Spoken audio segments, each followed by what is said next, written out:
everybody. Welcome to hour 6 of the book launch party for Right for Money and Power. The live stream keeps going, and I have an amazing guest for you. I'm really excited. Her name is Jules Buonocore, and she is the creator of Friday Night Readers, a Substack bestseller and cozy virtual book club community that helps people read like a Gilmore and live the stars follow aesthetic. Jules is the former lawyer turned full-time community builder and book-obsessed curator, and she's grown Friday Night Readers into a massive, joyful universe spanning Substack and social media with tens of thousands of readers showing up for reading challenges, book lists, printables, and that specific kind of comfort that you can only get from a great story and a warm drink. Jules, I'm so happy to have you here. Wow, that was amazing. Thank you. Yeah, no. One thing that I'm curious about, and like the question I'm asking a lot of guests today as part of the theme, is when you think about creative power in your world of reading and creating and making things for your community, what does it look like to you, especially as somebody building a community around reading, taste, and comfort?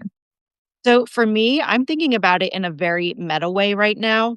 In years past, especially when I was a lawyer, I used to find my creativity in those quiet moments when I was commuting either to and from work or to and from a courthouse. That's really hard to find right now. I'm working from home and we have all these distractions that didn't exist years ago. So where do I find that time to take a step back? And that is through reading. So it kind of like fuels each other. It's my job, it's my habit, it helps me be more creative. And for me, reading is something that I do late at night when, the house is quiet and the lights are turned down low, and that really is the space that you need for your brain to really slow down and have that ability to think more deeply. I love that. And right before we got on this call, I was just saying that I love that this is kind of an era that we as a society is returning into, which is like cozy, like Barnes and Noble trips and reading at night. And I just think it's really, really incredible. And you built a community and partially like kind of built with the inspiration of Gilmore Girls. You even recently did a post about the Gilmore Girls books that are mentioned in the show. What do you think that people underestimate? And I think it's genius. Like, what do you think that people underestimate about how hard it is to build around something that's both niche and massive? So, first of all, I think everything is hard right now. It's just one of those times in the world and in the internet. I talk to other creators and we all say the same thing. Everything is hard right now. Everything is noisy. There's a lot going on in the world. There's a lot of challenges. There's a lot more competition.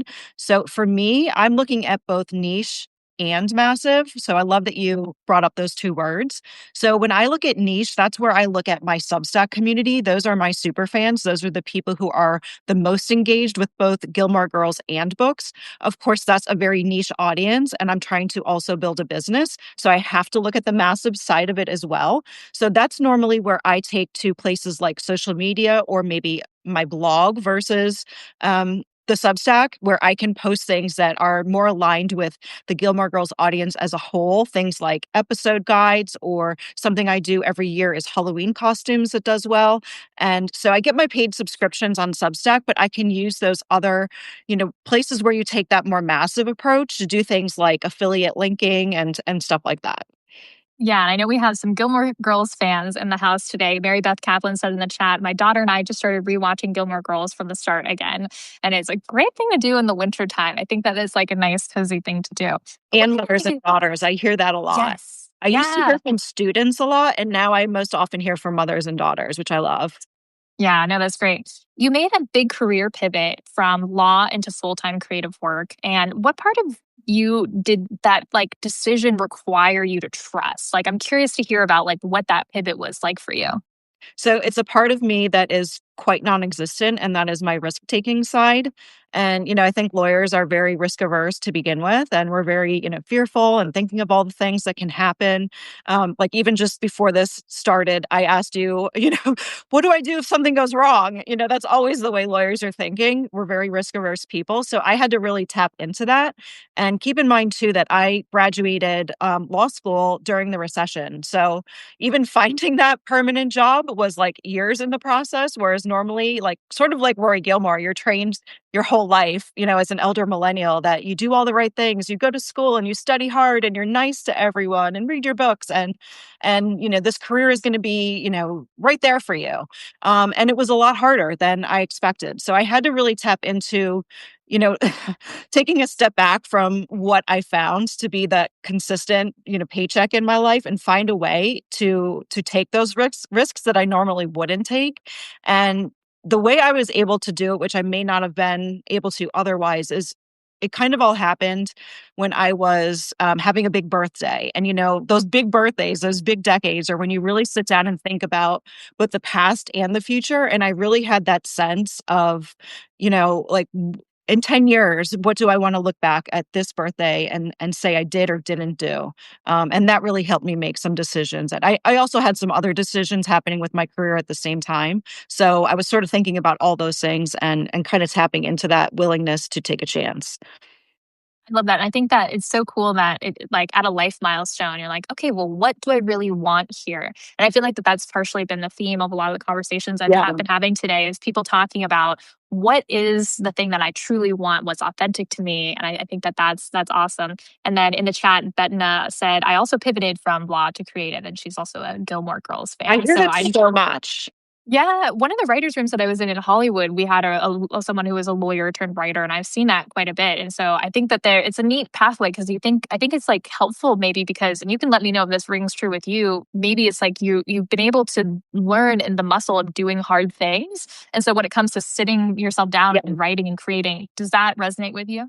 Yes, very much. And I know we have an interview coming up, and I talked about a written interview. And I talked a lot about that a lot of what has enabled me to succeed is the discipline. And of course, the type of law I did was very writing and research heavy. So it was almost like I was practicing that skill set as well.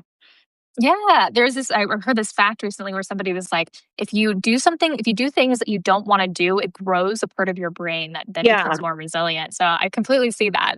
So you lived through the whiplash of algorithms changing, platforms changing. I know that you have a big presence on social media as well as Substack, and the internet has just gotten noisier. What have you learned about stability and ownership since you moved your work on Substack? I'm curious to kind of hear what are your thoughts of the platforms these days and your relationship with them. So it's an interesting question. And I come from a background for many years before Substack. I was in SEO blogging, it was basically like long form informational articles that were optimized to appear in Google search. And what we were always told in that field was, excuse me, let me look at my notes really quick. I just lost my train of thought.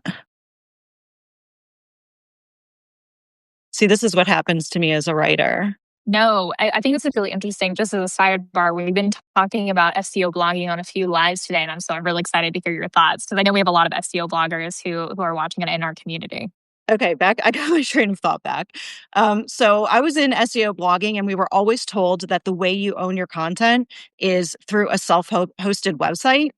So that was always, what I took. That I'm not going to rely on a platform. I'm going to have this my own website. This is my own thing. And what I learned in the process, and what enabled me to move to Substack, is that it really isn't ownership because unless you're bringing people to that website yourself, you are relying on platforms. I was still relying on Google. I was still relying on Pinterest and all those other things. So making that shift in my brain that what I had been told for so long was maybe wrong enabled me to move to Substack where, it is a platform, but at least I have my emails at the end of the day and I can export and I do. And I do recommend that to people as well to export your list every month. And then you can take that. And when you look at platforms and how algorithms and reach is like, this is the one thing where whatever you grow, you can reach every single one of those people every single time. I love that. And even just on the last Substack Live, I was talking to Michael Simmons, and he was talking about how on Google they're doing that, the AI search summary at the top, which is Exactly. pushing down a lot of the Yes. blogs. Because like I've also been deep in SEO writing on the internet, and it's like it is a scary time, but I love what you're saying, Yes. and that is great advice of back up your subscriber list on Substack. So I think that's really it's really key. So the readers that you have in your Friday Night Readers community aren't just consuming recommendations, they're participating. What do you think makes a reading community actually feel like a community and not just an audience? So I have an interesting thought on this as well. I think that community is different, depending on the community. And I think you really have to listen to what that community wants. And what I've personally found over the years in my personal community is that they really don't like stuff like this, like the live in person, the video, like it's really scary. They're very introverted people who like to sit at home and read. So I try to lean into those things and make it easy for them to feel good in those spaces. When you think about a virtual book club, you think about like Zoom, and they really don't want that. So I try to find ways to make it interactive and engaging for them. And that's one thing I love about Substack as well, because now I can put a little poll in my post, and they can put comments on it. And maybe I can take the lead in doing the images and the videos and making it engaging and interactive for them.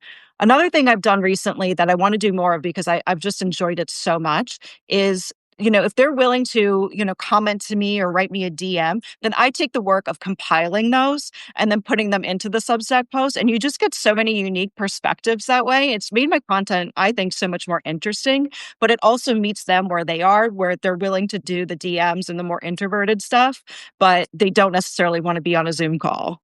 I love that. And one of the things that with Friday Night Readers that I love is that your space just feels so focused. You know exactly who your audience is. And also the design is beautiful. If you feel comfortable sharing, do you work with the designer? Do you do the designs yourself? Because like when I looked at like printable guys, I'm like, this looks amazing. I can't believe you're asking me this because I have DIY'd this for years.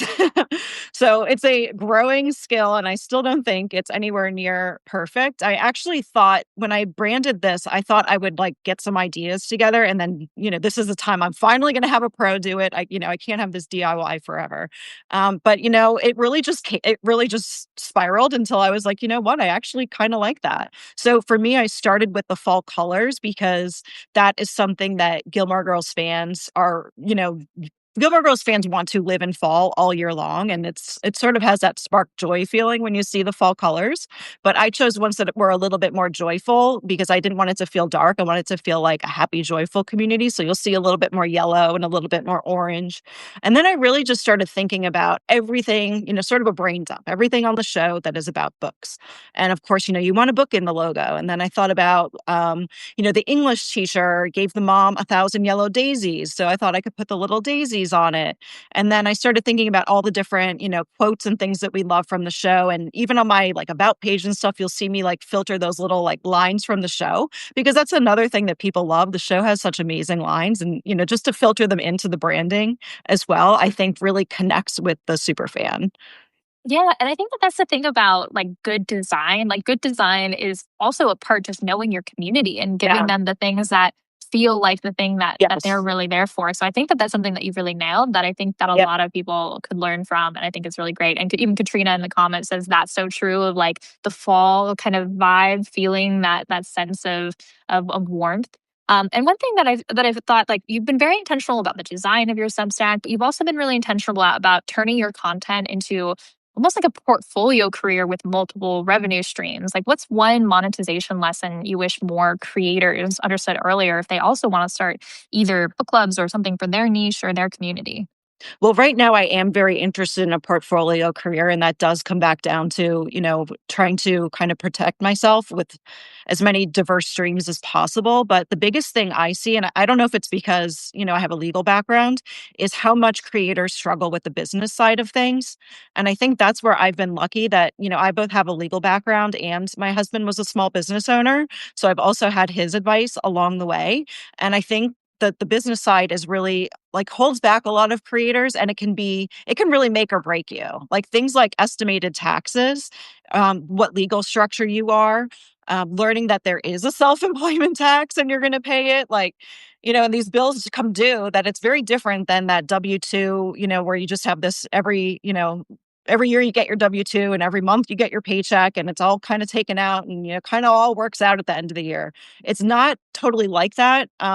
On the business side of things. And you also want to make deductions really work for you. Like saving money is essentially making money. So it's really the business side that I would love to see creators learn earlier on in the process before, it really catches up and scares them.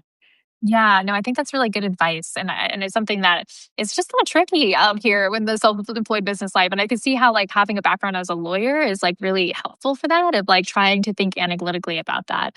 But one thing that I think is really really exciting is that I can tell from your Substack that you're a very like fast, disciplined reader with like some great taste. What's your process for choosing books that will excite both you and your community and deepen their reading life?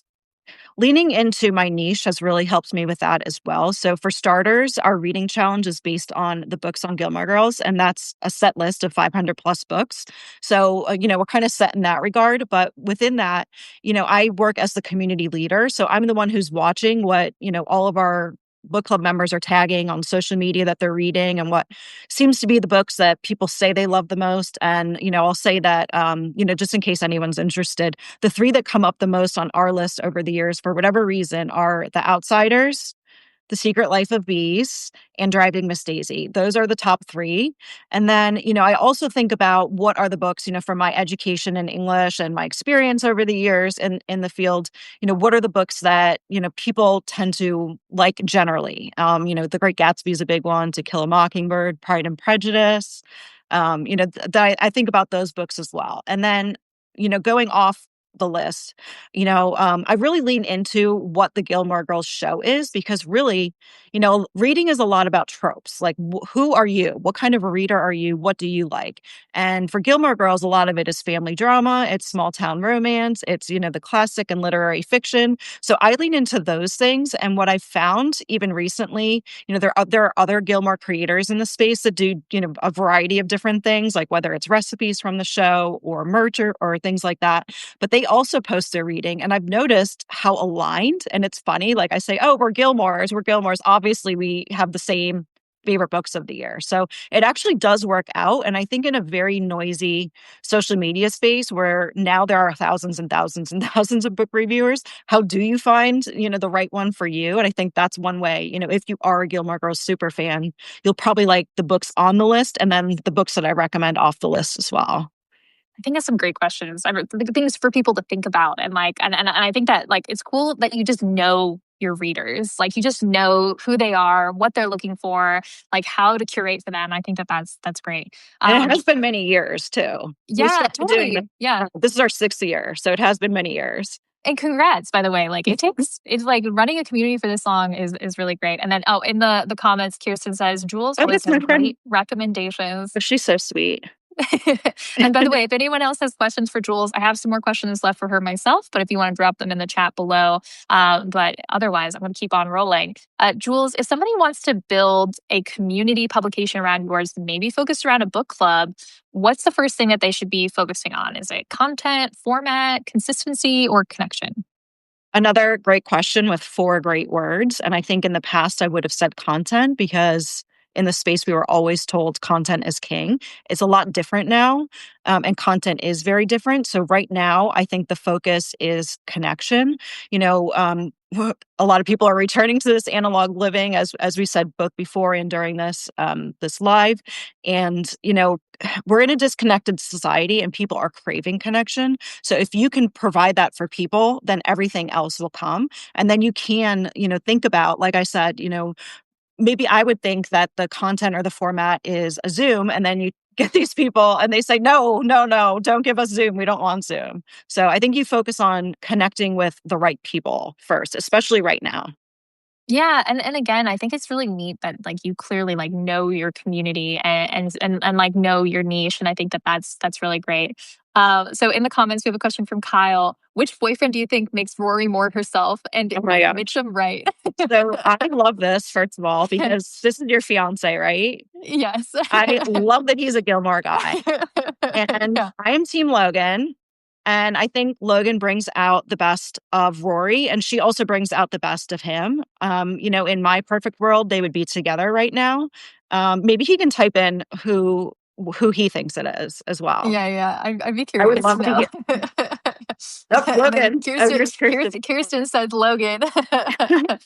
You have some strong opinions in the chat. I love So it. what's interesting too is Logan challenges her to tap into her risk-taking side, which is very I love that. And then Benna says, I'm Team Jess. lots of Team Jess, especially because Jess loves books. Yeah. That's great. And so one of the things that you were kind enough to do is give away one comped annual subscription to Friday Night Readers to somebody who's live today. And so if everybody in the comments could drop in the chat, what is your favorite reading ritual or cozy habit right now? And I still have another question for Jules. But if you could write that into the chat, then she'll pick somebody for the giveaway in a minute. And again, that question is, in one sentence, what's your favorite reading ritual or cozy habit? And this is because Jules is kind enough to give away one annual subscription to our excellent Substack, Friday Night Readers. So thank you. And then for the final question that I have for you, Jules, for the if you could assign everyone watching one Friday night reader ritual that they could start this week to reclaim a little comfort, creativity, or momentum, what would it be? So I have to say reading, right? That's what I'm all about. So I will say reading, but because that may sound a little bit boring or expected for me to say, what I'll say is to pair it with something. So I like a hot bath with a lavender bath bomb. A playlist that's really big for me right now. I listen to jazz for reading on Spotify. You could also pair it with a warm beverage. So just to take that little reading ritual to the next level, you can pair it. And I think, it couldn't be any easier right now for people listening to this live because we have a book launch, so they don't have to decide what to read. No, that's very Wait fine. for And Money and also, Power. yeah, no, thank you. I appreciate it. It's been a very exciting day. And then I have one actually small follow-up question. What do you feel like, is there something next on your TBR list that you're excited for? Maybe it's for your book club or just something in general that you have that you're excited to pick up and read. Well, I'm doing 2 right now. One is on writing, which is Stephen King's memoir about writing, which is really So interesting. good. Oh, Yep. you're gonna, yeah, have you read it before? Oh, no. Oh, I think I'm you're really gonna into love it. Stephen King right now, so, Hmm. that's what I'm really excited about, and I have, an advanced copy of, a romance writer called Abby Jimenez. I have an advanced copy of her, I think it's a March or April release, The Night We Met. Ooh, Those are what I'm ooh. currently in the middle of, and then next up will be yours. Very cool. Oh, thank you. Well, we have some answers to the giveaway in the chat. If you want to take a second and read through those, and while you're doing that, I'll give some announcements. So this is hour 6 of the Right for Money and Power giveaway live stream extravaganza. We've been having some amazing guests on, and then my next guest is going to be Ashley Ray Harris of Deep Trouble on at 1 p.m. Pacific time. But it's been so lovely to talk to you, Jules. And I'm just like, I think that you built the coziest writing community on Substack, Mhm. and I'm just super impressed. But do you want to share with us who has won the giveaway to a 12-month comp subscription to Friday Night Readers? Yes, Bettina Canato. She says, I like to wake up very early in the morning and read for an hour. It feels cozy during winter to start my reading day. And that really symbolizes exactly what we're about. So that's why I love that one so much. Yeah, and I just want to say an awesome congrats, Bettina. You can go ahead and DM Jules with your email to get that 1 year comp. And thank you so much, Jules, for being kind enough to give that away. Thank you and best wishes today. Yeah, and for everybody else, make sure that you find Jules at Friday Night Readers. And Jules, is there anything else that you want to share with people about any upcoming news in the community? Anything that you're excited for Friday Night Readers before we log off? So the only thing I'll note is that we just started our 2026 Rory Gilmore Reading Challenge. It's 1 book a month from the Gilmore Girls that is on a prompt. So our prompt for January is always kids' books, and there's a reason for that, and it's because it's really short and easy to get a quick win. So there's a ton of children's books you can read either on your own or with a child, and get started with us. And that also allows us when people find us later in the year to just knock out a kid's book and join us later. Amazing. Awesome. Thank you so much, Jules. Have a great rest of your day and Thank you appreciate you too. joining us. Right. Bye. See ya.